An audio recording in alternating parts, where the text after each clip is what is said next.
There we go. Good morning. Let's get Facebook in here. Start the show. Okay, Eric's frozen. Dylan's moving, so that means that it's okay. Now there he is, and we got Facebook here.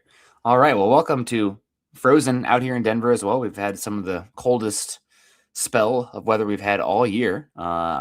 Hopefully, everybody around this area is staying warm. I've gotten soft. I was used to we've been having 50 degrees and sunny almost every day, so it's been kind of nice to have the cold, but not taking the dog out this morning with no shoes on. Just I'm still cold. But how are you doing, Eric? What's good? Good morning. Happy Combine Week to you. Yeah, I'm doing good except for having slept wrong, and now I have a major pain in my back. And fortunately, this time it's not named Nick or Lance, so that's always great. But We're farther south. Our pain we inflict is farther south on you than your back. no, farther north, man. You guys just give me headaches Oh, a all the headache. time. Okay, not a pain in the But rear. yeah, it's Combine Week. I'm excited for it. I've been doing some stuff that Chad's reached out to me to do for the site, and working on some stuff behind the scenes that try to make my draft analysis a little bit better especially when it comes to the combine. Looking through, digging through all those thresholds that you have for the different measurements and the different athletic testing, and making it specific for not just positional but different archetypes within that position, because what you're asking from a traditional big body X receiver, it's not the same as what you're asking from a slot receiver. So been working on finding those different thresholds now. And I mean, it's combine week. Players started showing up last night for it, and we don't get to drills until Thursday. But they have the interviews, they'll do their combine checks and a bunch of other stuff, their onboarding stuff that they do over the next couple days. And I'm excited for it. I've got everything all set up so I can, take care of it and do what I do on my side of things.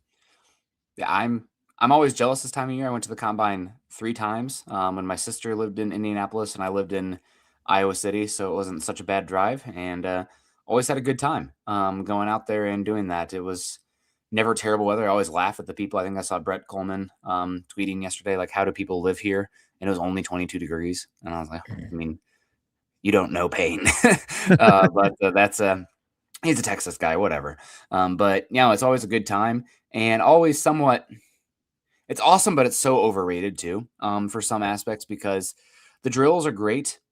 Or the testing metrics are great. We're looking for these thresholds. It's more about like not the strongest guy or the fastest guy, but if they clear a bar, to not have flags raised based like and counteract their tape, if that makes sense. And then obviously, like, there's so many like rules to combine. Maybe we should write like a combine rule book, like don't grade a guy twice. Who's somebody who's going to come into this class that's an absolute height, weight, speed freak? I guess like maybe we like talk about Caden Proctor. Like don't give him a bump in his grade because he's massive. We already Yeah, knew that. It's already a part of the evaluation. yeah. And now if somebody you think is slow or not twitched up, let's say, for example, I don't know, our guy that we like for the tight end from Texas A&M, Eric, whose name's escaping me. Borkercher. Borkature. Let's say he comes out and runs a 4.52, and it's like, oh, okay, or a 4.48, and like it's like, okay, maybe this guy is like actually top 50 pick with Yeah. his blocking and everything. Or if let's say Kenyon Sadiq comes out and grades tests poorly, I'm not sure if he's going to test. I mean, he probably has more to lose than gain from this aspect. Then you do reevaluate, but you don't want to double grade Yeah. guys. And coming out of the combine, what's more valuable than the testing and metrics and all that stuff? The drills. Actually, like watching the guys participate in the drills. I know that you're big on that, Eric, and we don't always have the best angles, I feel like. I mean, it'd be nice to have like multiple going on there, but that's just, we're real sick in the head to say that. And then also the medicals are obviously huge. And then it's the conversations that are happening in the bars, the restaurants that we aren't exactly privy to, but people boots on the ground. We'll hear a lot of stuff coming out of the combine for the NFL at large. One Yeah. caveat, I know I've been ranting and raving here for an Eric. It doesn't feel like that's the case as much for the Broncos team. I feel like, if we would have, I'll be fully transparent. Like last year when Denver's free agency opened up and they immediately signed Hafanga and I think Greenlaw as well. Yeah. Those weren't names that I was like, oh, everybody knew that this was coming. Like I was like, we knew we were looking for safety and linebacker, but like the fact that those were like what do they call it? The legal tampering signings for the team. I was like, we knew the positions, but there was not like obvious smoke coming from like these are the guys they are targeting specifically. So NFL large, we'll get an idea of the landscape. I don't know if we'll exactly find out who the Broncos are targeting outside of the positions we know that just looking at the roster doesn't take a genius to know like, oh, we need to sign a running back, a tight end, and a linebacker. And with the athletic testing specifically, kind of expanding on what you said with what you're looking for, you're looking for the outliers, but not necessarily in a good way, and not compared to everybody else. You're looking at the outliers from what you see on tape. So NFL teams, they have a miles per hour for every single player of what they're running, top speed in games. So they're just looking for the 40-yard time to not be super, much faster than that, what kind of relative to that time, and not much slower. They're looking for something that kind of matches with what they're seeing. And because, they can train for the 40-yard dash. A lot of players will drop weight for the 40-yard dash, which leads to some sluggish stuff throughout it. NFL teams, they keep an eye out for that because they don't want to see players drop their weight or raise their weight for the combine. They want to see them do this stuff at their play weight, basically. And so they're looking for the outliers with that. With the athletic testing, or the measurements are, that's a little bit more concrete. Like, you're still looking for, you can still find outliers for the measurements and stuff like that, but it's a little bit more concrete. They have these thresholds for a reason, and they do vary team to team. But the interviews, the medicals, and the on-field drill work, those are the three actual most important things for NFL teams. Even though the media and the NFL Network, they love to hype up the 40-yard dash and the athletic testing. Those are just checking the boxes of what they see on tape more than anything, and getting some answers to some of the stuff, like the more so the explosion stuff, the broad, vertical, and 10-yard split. That gives them a lot more information than the overall 40 and stuff like that. Three cone as well. There's still answers there, but it's not as big as they go with that. And then the information that comes out of the combine is also big. And you're right. Last year we weren't getting Talanoa Hufanga. We weren't getting Dre Greenlaw. What we were getting Cameron Bynum. We were getting the Philadelphia Eagles linebacker, whose name is escaping me at the moment. That was with Peyton in New Orleans. Oh man, we yeah. got names like that. And then what happened with them? Cameron Bynum signed almost immediately once the free agent period actually opened up, that he was signing with Indianapolis. Denver had a pivot. The linebacker re-signed with Philadelphia. Denver had a pivot. And from what's kind of come out, Greenlaw was like third or fourth option. They pivoted to the one Jets linebacker who ended up re-signing. They pivoted to another linebacker who ended up re-signing. So it's a little bit tough that you can get information for that coming out of the combine, but it's typically, even with Denver over the last couple of years, it's still been accurate. It's just other things have happened to where Denver has had to pivot off of it. And I think that the NFL has so much money now, like a majority of the teams, that free agency 10 years ago compared to now, it's not as luxurious, I guess. Like, the good players are retained, especially if they play value positions or they are second contract players. And there'll be, a handful of guys, but like 10 years ago, would I have expected, John Franklin Myers to be like the 7th to 12th best free agent on the entire crop? Personally, no. Eric he's like so annoyed by me with his freeze frame right now. Anytime I click out of StreamYard, it freezes up anymore. I got to get a new webcam. Oh man, it just killed me. That one was making me laugh. Zach Bond, thanks to the chat for getting that one to me. Let's say hello to some folks in the chat before we get into some of the specifics here. Maybe have some time for a mock draft. Do want to actually get out of here on time. I always love to say that. I'm such a Midwesterner. Oh, 10,000 hellos and new stories as we migrate towards the door to say goodbye. Dave Glassman, good to see you. David Youngkin, might be wrong, but not out of the Russ BS. Broncos have enough money to get the offense up to where the defense is. Not all the way up, but where the defense is. I mean, this is kind of just coming back to where I was talking about, David. You're not really able to buy your way out of things as much anymore because free agency. Now, there is always guys who are going to come and make a difference, but the top class is not as apparent. And I don't think it's never been the case, but it's even more so now.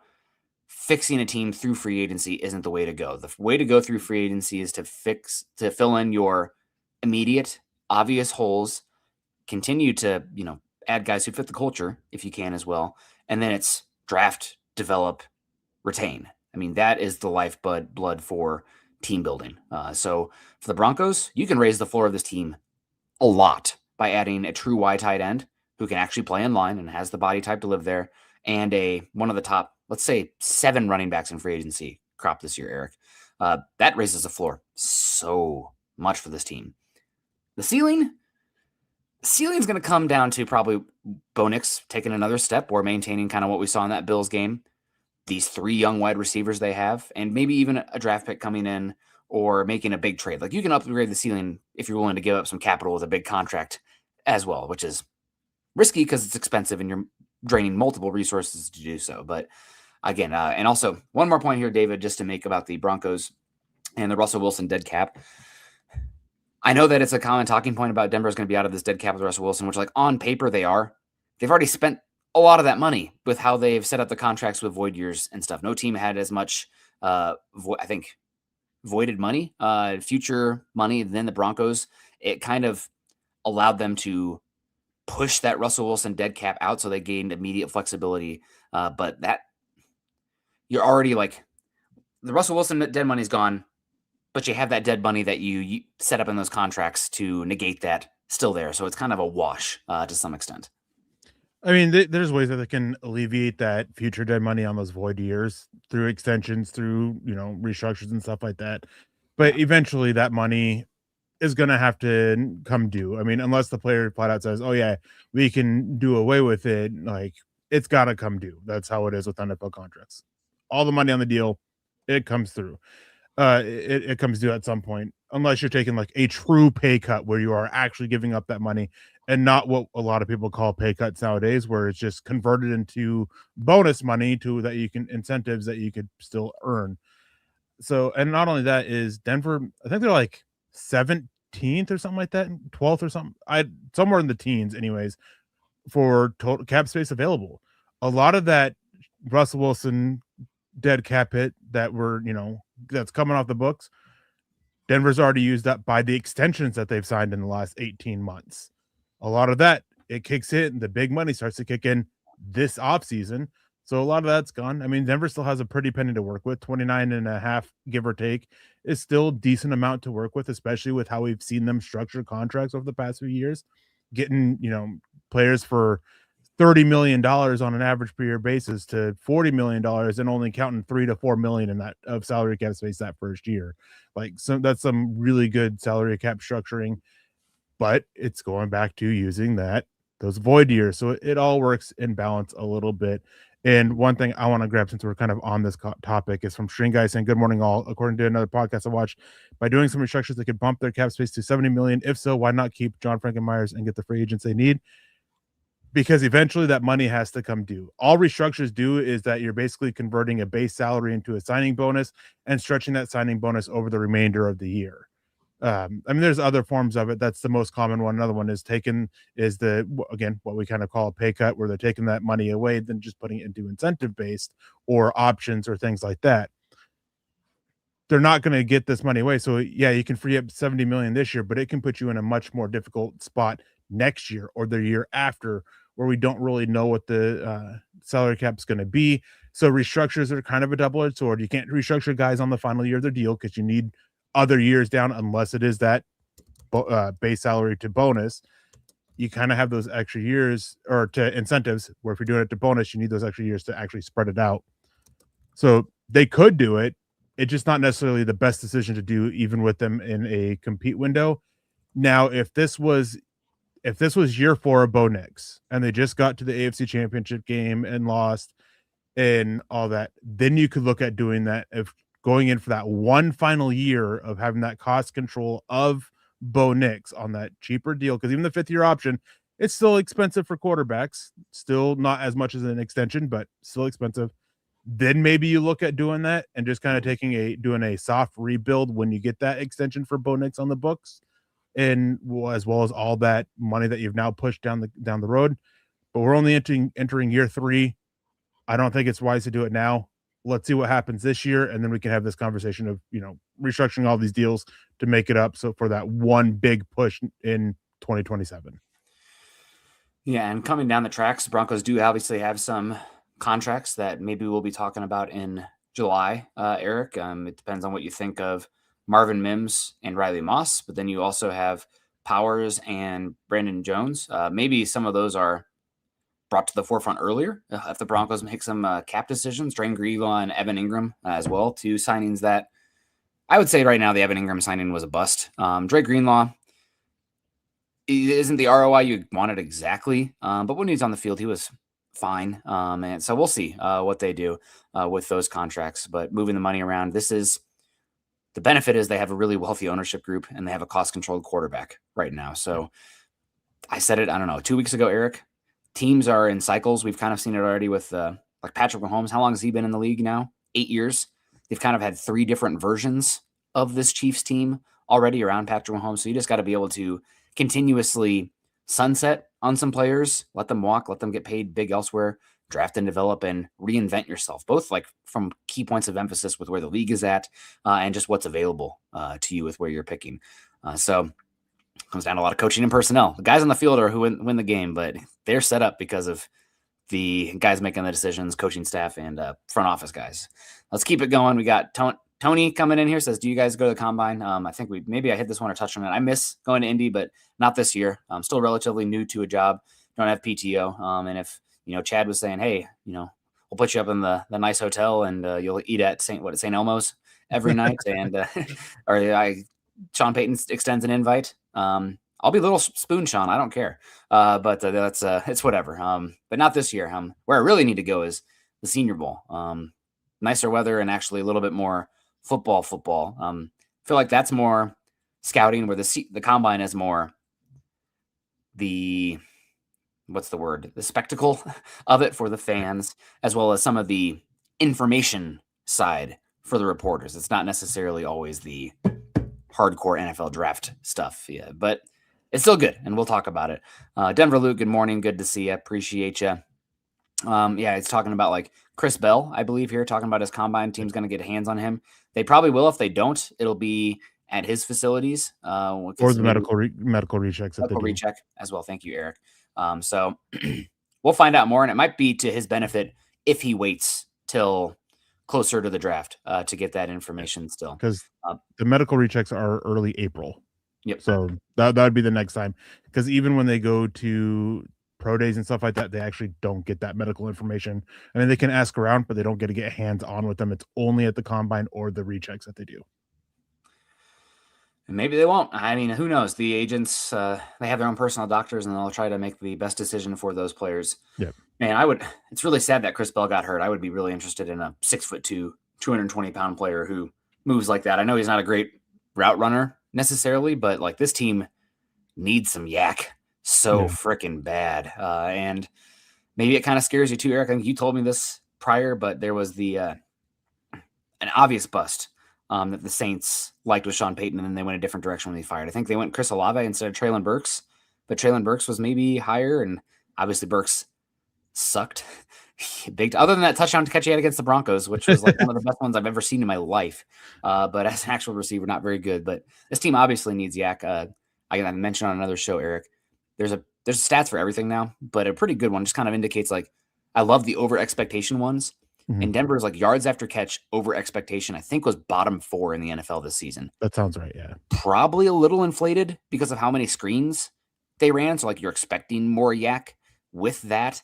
But still, let's just say no doubt bottom 10 in that category. And that's something with a Sean Payton offense and everything. You want to have a little bit more. And it's not an RJ Harvey problem. It's a tight end and wide receiver problem and a perimeter blocking problem.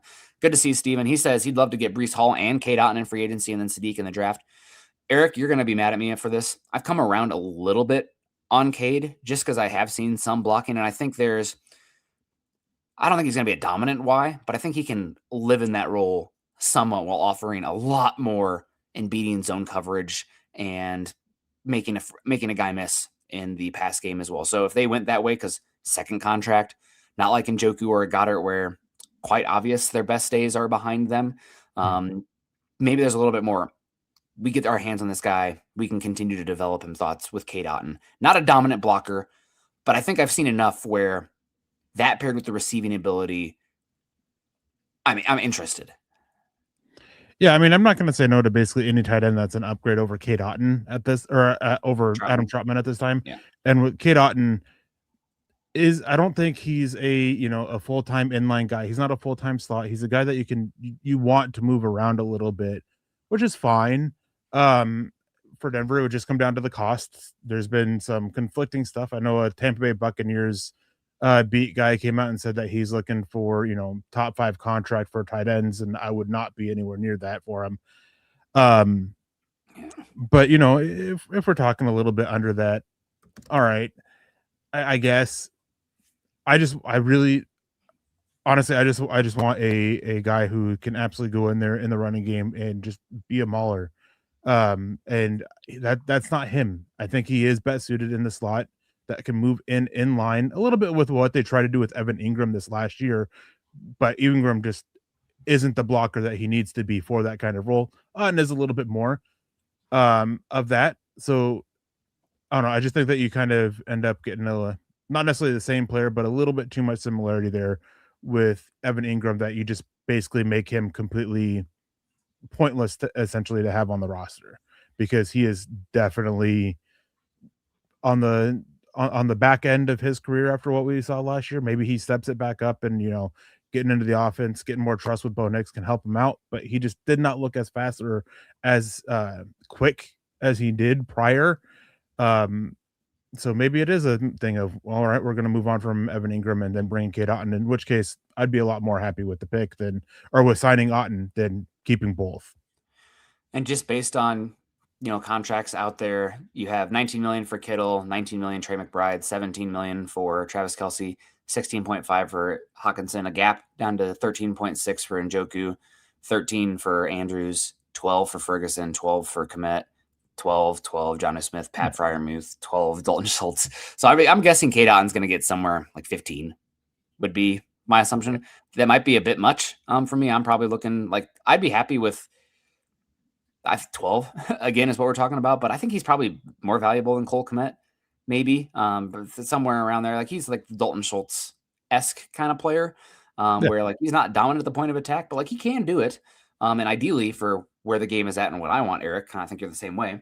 I would love him paired with a no doubt inline ass kicker. I don't know if I can say that. Sorry, it already came out. I was about to censor kicker. Ass already came out, but I'd be fine. And these also says draft Sadiq. We have also Mika coming in here. Micah says, do we move up to get Sadiq? They might. Eric and I talked about it on Friday. I've been working the weekends, Eric, so all the days run together.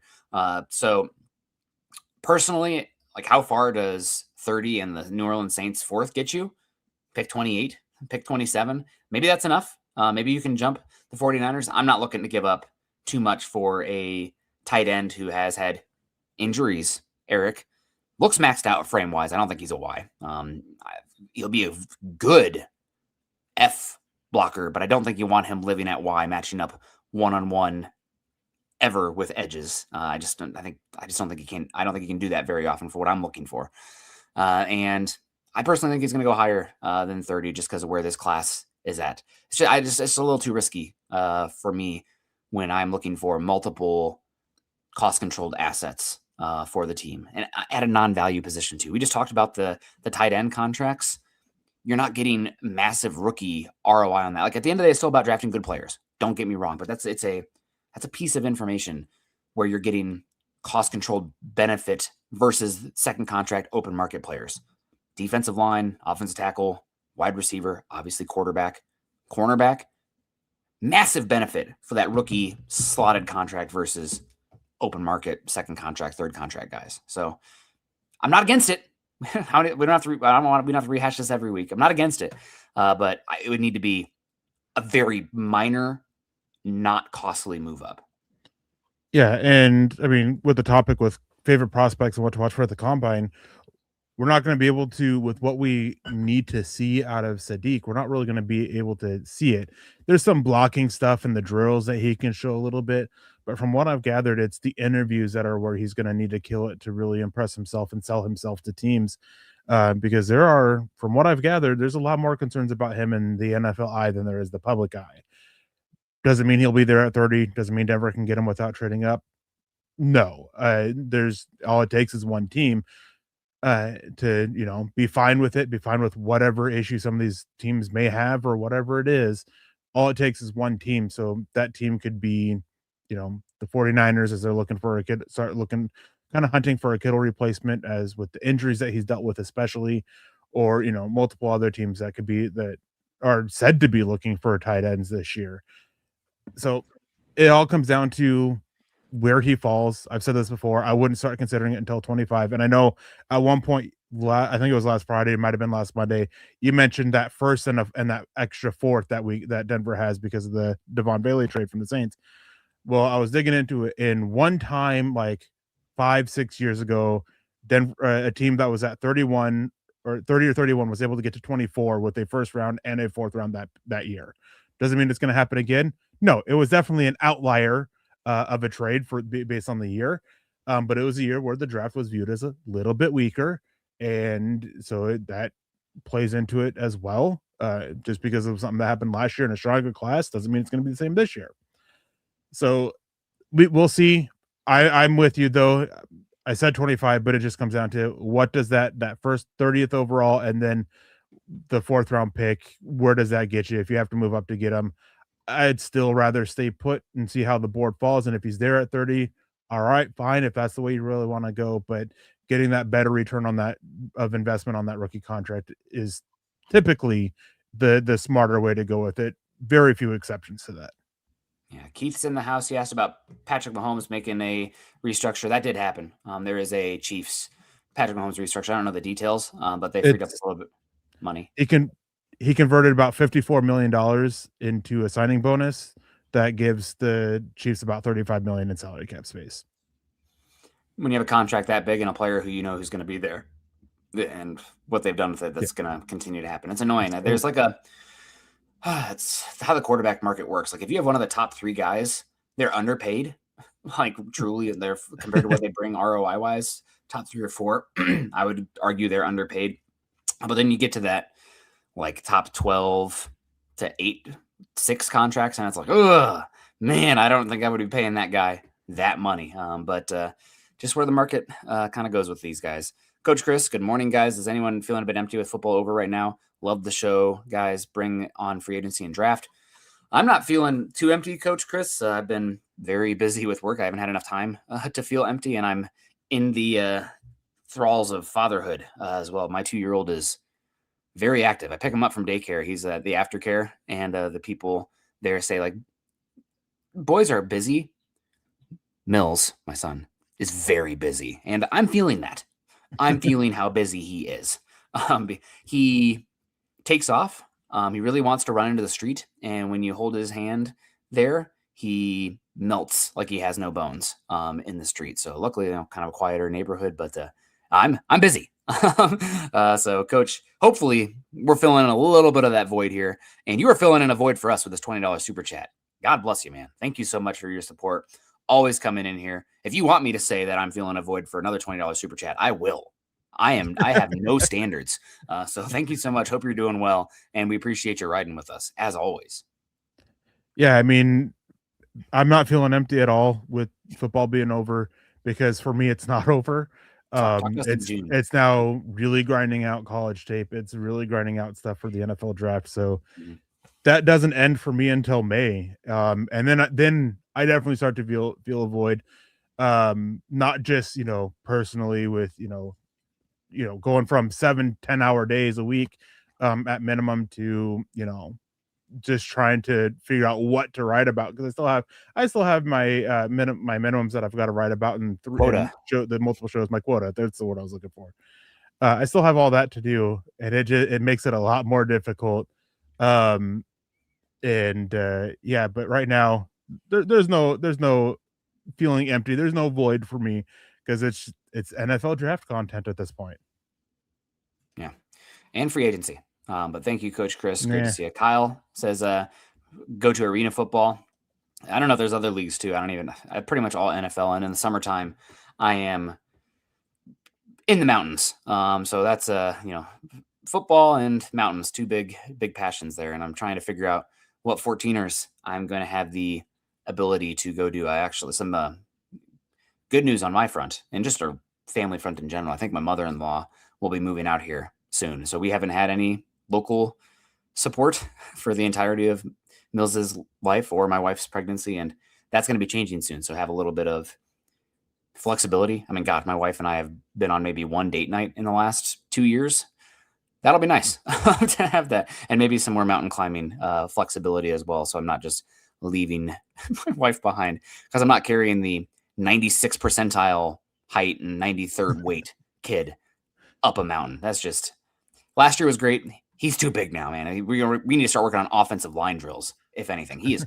We took him to the playground. I was just talking. Sorry, too much personal stuff. We took him to the playground yesterday, and he's like going up and like babbling to 4-year-olds, and the parents like, "What's he saying?" I'm like, "He's asking about the scooter and blah blah blah." He's like, "Oh, is he like what 4 or 5?" I'm like, "He just turned 2 a month ago." They're like, "Oh my God, are you serious?"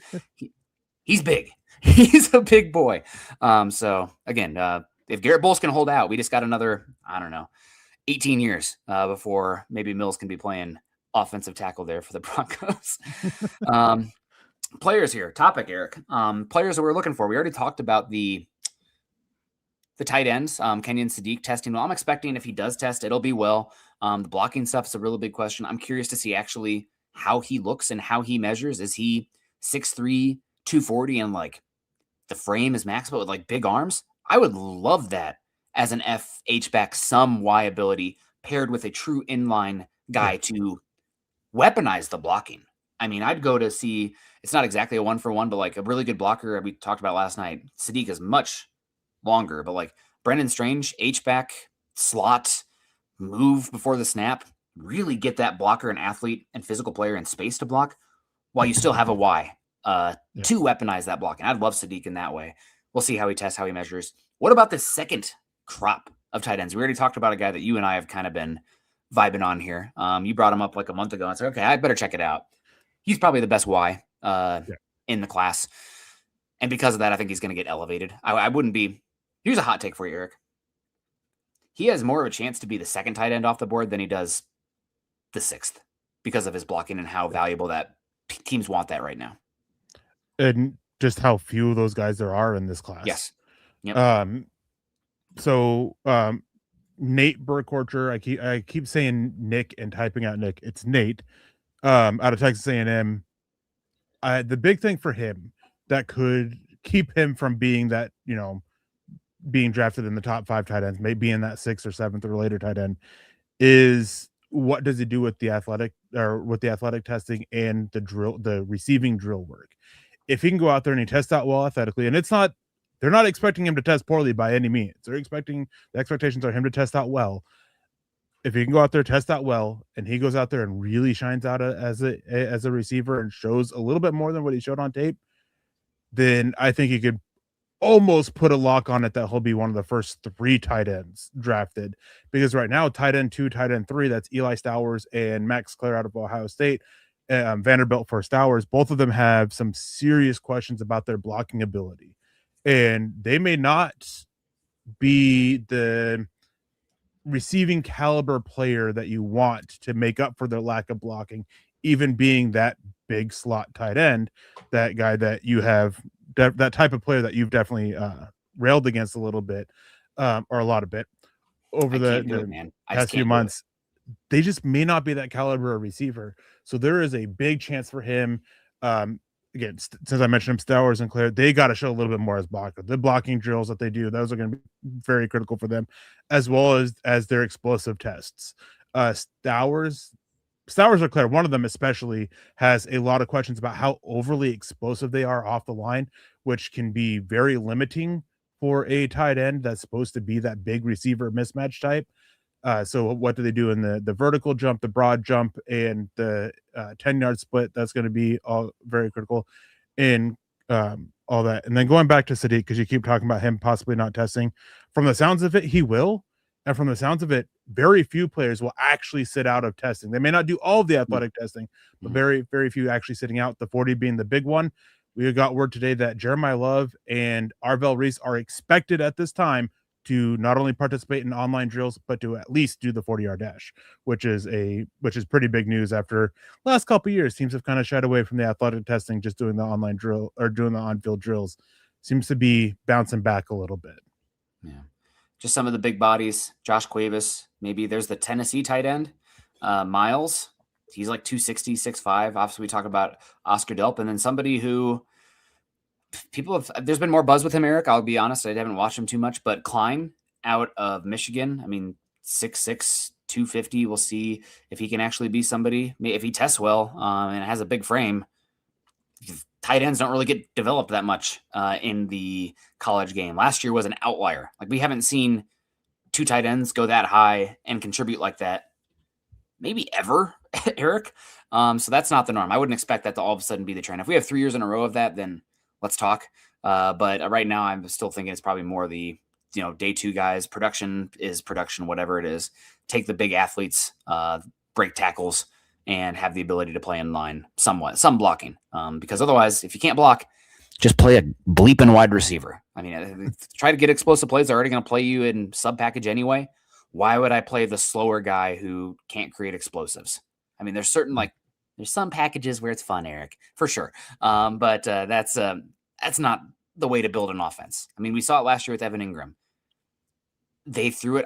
I shout out to Henry Chisholm for this. I think with Ingram on the field, they threw it 82% of the time, which is like, okay, we're telling you what we're doing. You eliminate half the playbook before you're out there. And then you'd think, oh, we have some like cloak and dagger, I guess, if we have Evan Ingram, then we run. No, they're actually less effective running with Evan Ingram on the field than not. So even though they were matching with dime and passing it every time, or we're going to get them out of this one, they rushed worse. So I can't do it, man. I just can't do it.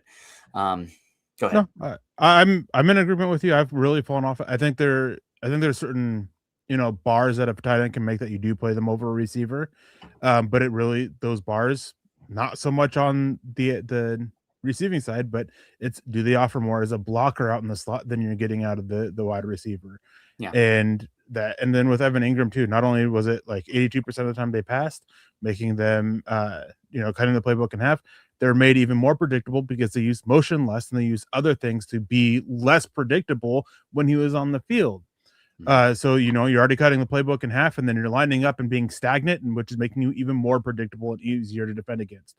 I can't remember exactly what, but out of like all the personnel formations Denver ran, Evan Ingram being on the field in the slot was like the second least effective. The least effective being when they had two true running backs on there, which you only did like 6 or 7 times on the season. And not counting Prentice, it's 2 true running backs like J.K. Dobbins and R.J. Harvey, or Harvey and McLaughlin. They didn't do it a lot. But yeah, even Ingram, it was rough. And I don't see the tight end in this class that is worth being put out there as that slot because they don't offer enough as a blocker. Justin Jolie, I don't see anything there as a blocker with him really, even in the slot, to be worth putting him in there over a receiver. I think that he's decent enough as a receiver, but it comes down to the blocking. You're getting more as a receiver from an actual true receiver than you are a player like Justin Jolie. Can you get more out of a blocking? I don't see that out of him. Obviously, there's going to be some team out there that's going to like him. They're going to like some of these other tight ends that are these receiver molds. Somebody mentioned the Sam Roush here. He is a tough one. So there is a correlation between arm length and NFL success. Just real quick, let me rant here. Longer arm tight ends typically show up a little bit more in the receiving game. They have a bigger catch radius. Shorter arms are a little bit more in the running game. And 32.5-inch arms, that's kind of where you start to see that different of trends. However, there's only been 4 tight ends who've had shorter arms in the NFL or at the same length of 31-inch arms, according to the Senior Bowl measurements for Sam Roush. None of them have gone on to be much in the NFL. Doesn't mean Sam Roush won't. It is just a concern for the blocking ability that has there. You're typically looking at 31.5 to 32.5. That's that range for those blocking tight ends.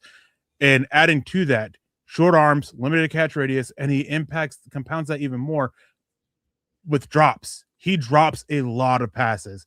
So his evaluation and projection is extremely difficult for that. Yeah, and I don't know if Denver's going to put up with much more drops this season unless you're creating explosives left and right. There has to be like a bar, there, Yeah. the crazy hotline. You have to be on this side of the explosives to survive the drops. Wide receivers, Eric, we're going to see. I mean, are we going to find about Jordan Tyson's injuries? What is Mekhi Lemon measured as?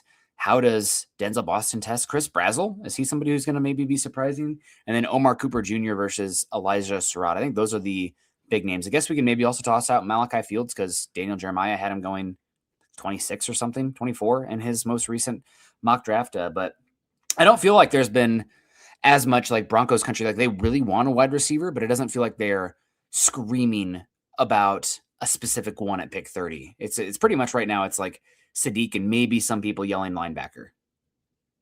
Yeah, I think most of the screaming for wide receiver is through free agency or through a trade.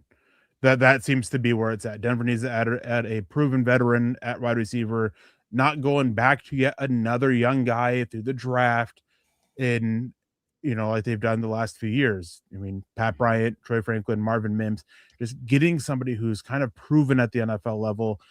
But there are options for the Broncos. Obviously, this is actually a pretty good wide receiver class.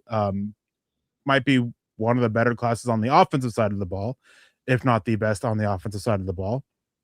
You got talent at the top. You got really good depth. I think it was Daniel Jeremiah or Dan Brugler who said that they have 19 wide receivers in their top 100, which is absolutely insane. Mm-hmm.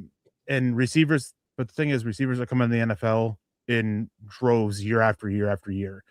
I can't remember the last time where we really talked about a really bad wide receiver class. Like we're talking about running back this year, but there's only like one guy, maybe two at the top, and not great depth until you get to day 3.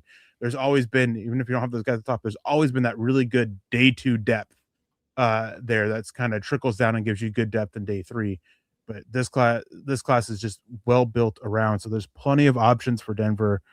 But and I'm just right now it's so hard to pinpoint which way they'll go in the draft, and I haven't tried to I say pinpoint, but it's not exactly pinpoint, but narrow down which directions they could go, just because I think that the expectation is, and it's my expectation as well, is that they're going to get somebody before the draft. It'll either be through a trade or a free agent signing. I think that they make the move at wide receiver prior to the draft. Yeah, and Utah comes in here, says sleeper pick is Ted Hurst. Yeah, Ted Hurst would be great day 2, depending on what you want, but he's a big athlete, and like how he is able to flip his hips and be in control. Like he's very raw. Like he looks like somebody who's gonna need a year in the system.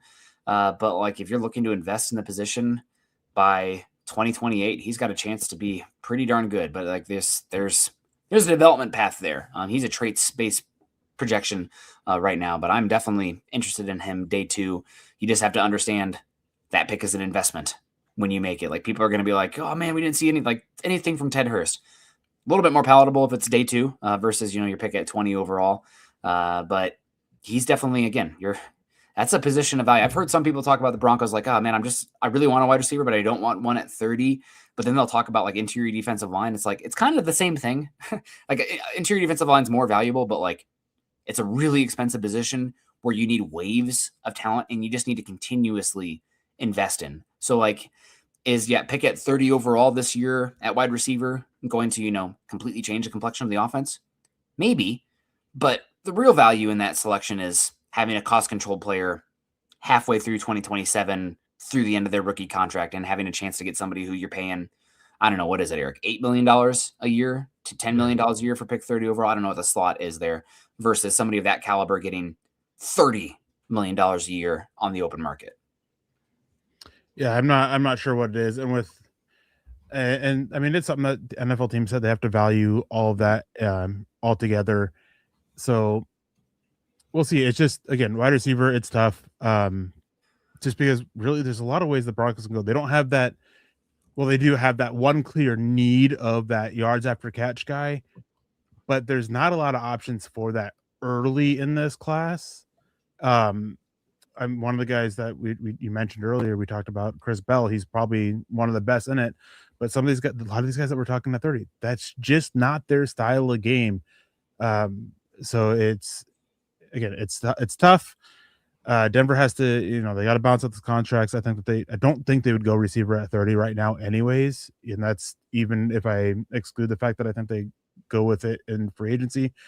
Um, but they'll keep an eye out. I think that if they get a receiver, it'll probably be day two. That's probably where we're looking at. Either, sitting there at 62, maybe a slight move back, slight move up, or even jumping back in using those 2 4th-round picks, getting back in, similarly to what they did to get Savion Jones last year with a late 3rd-round pick to add a receiver. If they do draft one, but again, expectation is through free agency, through that veteran, just because I think that internally they also know they need somebody who can knowingly come in and contribute more now and add that extra explosiveness. Well, they can still continue to develop Pat Bryant and Troy Franklin and even Marvin Mims. Whereas another draft pick is yet another guy we got to spend a lot of time working on and develop and start coming along. And they just may not have enough of those practice reps for a receiver of that type to balance out with the 3 that they already have to develop. Yeah, no doubt. Rapid fire here, Eric. Running backs, probably round 3 through round 5. End of the day proposition. What are you looking for running back? And give me 2 names. What testing? I'm looking for somebody who's over 210, well built, and does well in the 10-yard split / the jumps. Yeah, I mean, it really running back. It depends on what type of back you're looking for. But the one thing that you're looking for, no matter what, explosives, 10-yard split, and those jumps. That's what that's it. You got to be explosive in the running back room, especially for those first 10 yards. That's why that 10-yard split is so important. Not so much looking for the flying 20, not so much looking for the first 20. They kind of have that guy in RJ Harvey who had like one of the fastest flying 20s at the combine last year. They're just looking for more of that power type guy, which is what they really need to just get a more consistent running game. There's plenty of options there in round 3, round 4, but that's where the meat of this running back class is 3, 4, 5. A lot of guys there, a lot of guys to keep an eye on. Katron Allen, he's one that there's been some chatter about. Not a big time power back, but has enough there with the vision and the patience that he brings to work between the tackles. Mike Washington, I know he's one of your guys. I mean, my guys to like the point of like 4th round. Like fourth, 5th round. There you got to really dig into the fumbles for it because the fumbles, hand size, that's a big thing. And I've heard that at the Senior Bowl, I think is what it was. His hand size wasn't great. If I remember correctly, it might have been one of the other backs there, of course. So that's a concern there. But there's a lot of backs you're looking for. But again, no matter what running back you're looking for Denver specifically, keep an eye on those explosive tests, the broad jump, vertical jump, 10-yard split. Not so much to find 20, and of course, drill work. Offensive line, I'm looking for somebody who has the size to play tackle eventually, ideally, or somebody who can obviously play some guard. But I'm looking for some power. This team, I think, needs a bit more at the point of attack destructors. I mean, I love Wattenberg's ability to climb to the 2nd level and cut off half the defense in backside pursuit. Like, he's a good athlete, and we've seen it with pass protection and it's not Linderbaum level of athleticism in the run game. But I think you need somebody that is 330 and built like who's the block from Mario Party? Like, you have the race and it's the guy who's like the giant cinder block. Did you ever play Nintendo?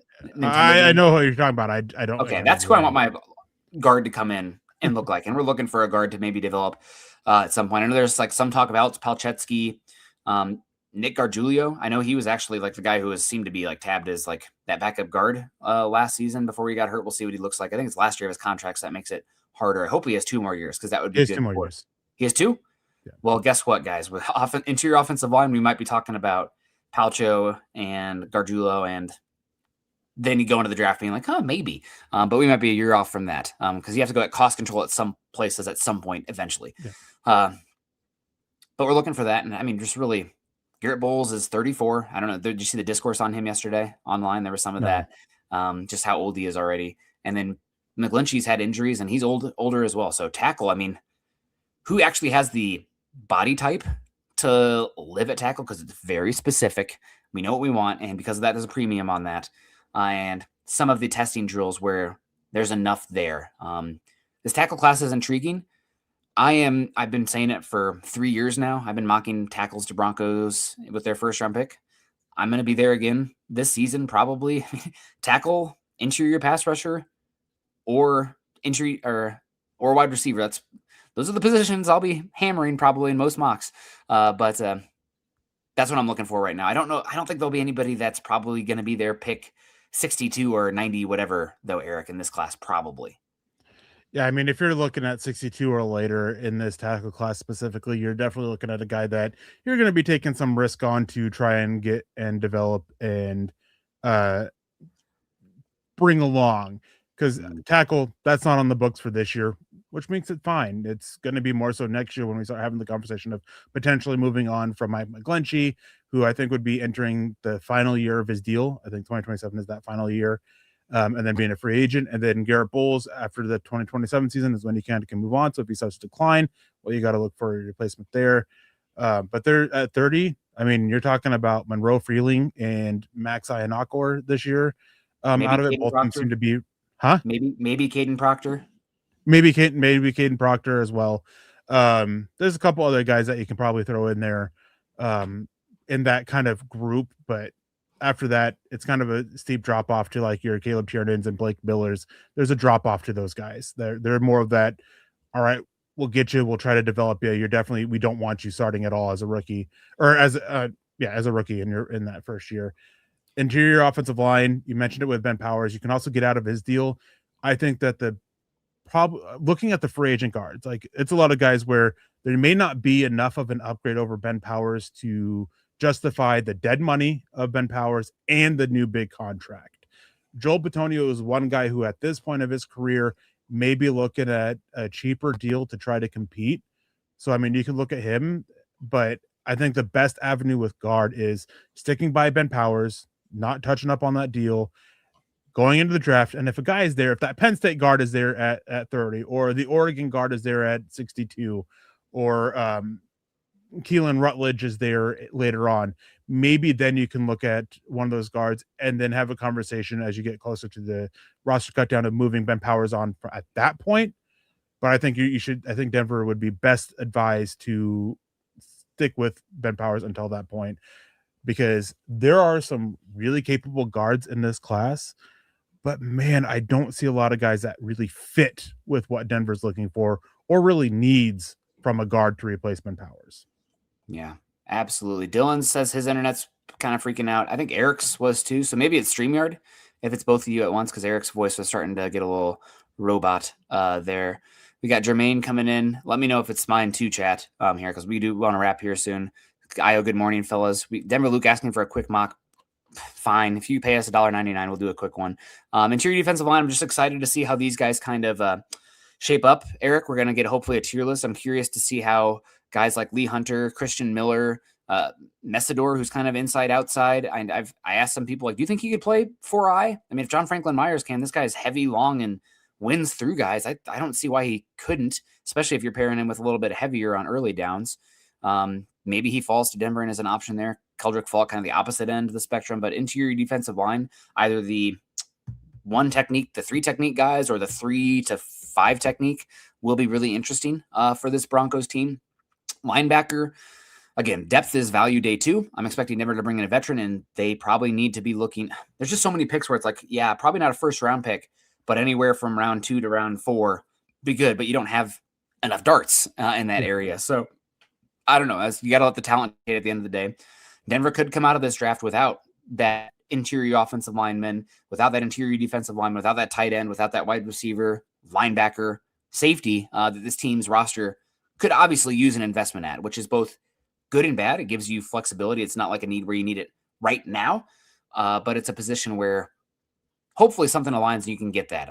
Maybe at some point we'll ask the chat to rank those guys, Eric. But linebacker, really curious about some of the size thresholds. Again, some of the I'm looking for explosiveness from that position, not necessarily as much as like pass rush, but like the jumps I think are very big for that position. Like how quickly can you get out of your stance and be violent?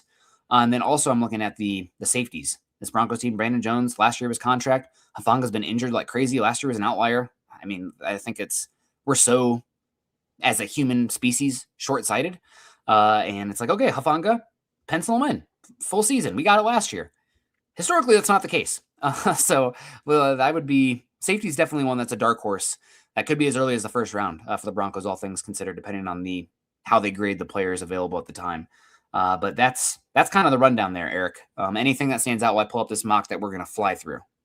No, I mean, safety to me is similarly to what you're doing with Ben Powers. You're not moving on from Braden Jones up until the draft. If you land a guy, if they do, they have a really high grade on Emmanuel McNeil Warren out of Toledo.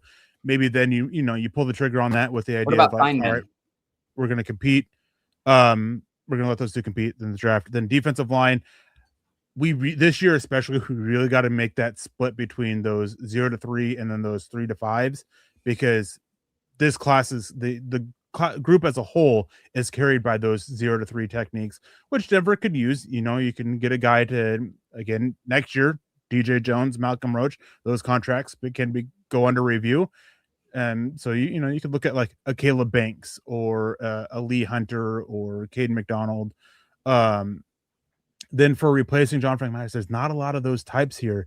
Talking with people about Peter Woods, there's a lot of concerns about him. Christian Miller, he's a high upside, but he's definitely going to take some time to really get along to be a starter. So maybe you're looking at one of those more edge guys that can play inside. It's just replacing a John Franklin Myers type this year is just a lot more difficult.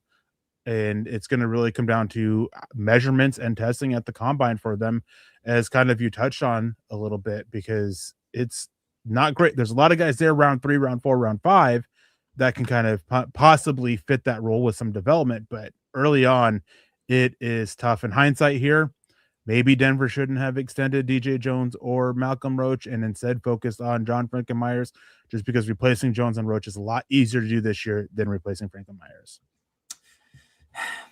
Love those guys, though, for the personality locker room. Not that we don't with JFM, but like those are big guys that they absolutely love in there. This is going to be a quick and easy one. I see that Sadiq is here, but I turned off the randomness because it's March and things happen. I mean, Carnell Tate could have some sort of medical thing come out here or not test very well. I mean, I think that there's been a lot of discourse where like Carnell Tate, he's typically a guy who goes 17 to 20 in most drafts. And this year he's been talked about in the top 10. Positional value is really high. I mean, let's say he's even just ends up being a very good wide receiver too. That's a fine investment for 30 overall. So I'm going to take the wheel here, Eric, and say Carnell Tate, unless you're screaming elsewhere. Monroe Freeling is also interesting. Messidor, obviously. If you don't lock on Carnell Tate, I'm going to fly to Denver and I'm going to punch you. Okay. Violence is the answer. So now we're here with the next pick for the Broncos at 6. Monroe Freeling, this low, what the heck? Crazy. Blake Miller. Chase Besantis is really interesting as well. This is a start where I think about Jadarian Price. I know it's probably a little earlier for you, Eric. Max Clare down here, depending on how he tests, is interesting. The obvious one, I mean, Malachi Fields could go high. Chris Brazel could go high, but we already took Tate. I think Monroe Freeling is very obvious here, and we're just kind of cheating with the mock being very random. Yeah, let's just keep cheating with the mock being very random. Monroe Freeling. Okay. And you never know. I mean, gosh, you never know.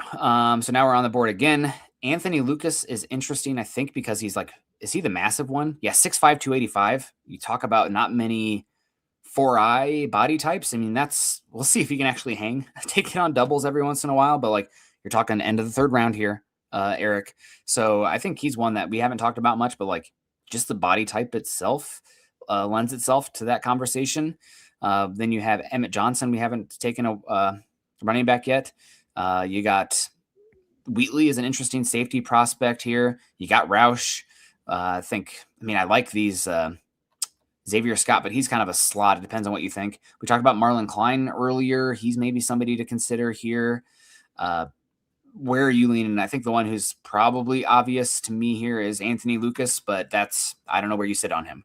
Anthony Lucas is one of those guys that I kind of hope is there with the 4th round pick they got from the Saints.